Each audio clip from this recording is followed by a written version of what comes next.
So finally, our very important trip to KL made it out of the WhatsApp group. Meet my cousin, come best friend, Roma.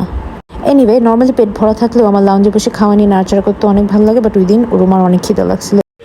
সবাইকে এমন একটা ঘুমের system দেখাচ্ছি যেটাতে ঘুম, নামাজ, এক্সট্রা সিজদা সব একসাথে করে ফেলতে পারবা, ঠিক এইভাবে। তারপর আমাদের থাইল্যান্ড এয়ারপোর্টে একটা অনেক লম্বা 4 ঘন্টার ট্রানজিট ছিল, আর আমরা মনে করছি আমি অনেক মজা করতেছি, বাট আসল মজা না এই ছেলেগুলো করতেছি। একটু খেয়াল করো, ফার্স্টে হোয়াইট শার্ট পরাটাকে দেখো, তারপর ব্লুটাকে দেখো। টাইম বাঁচানোর জন্য এমন পেঁচা একটা ফ্লাইট নিছি, এখন কাউকে একাই বলতেছি। এখন ব্যাংককে 4:30 বাজে, আর আমরা দুইজন বেহায়ের মতো ঘুরে বেড়াচ্ছি, কারণ আমাদের 4 ঘন্টা কিছু করার নাই। এই 4 ঘন্টা 1 ঘন্টা যাবে আমার এটা ভেবে যে ঘুমাবো নাকি জেগে থাকবো। এই পানির বোতলটা দিয়ে একটু দেখাতে, তোকে চেকিং এর মাথায় কিভাবে চেক করছিস, এইভাবে করে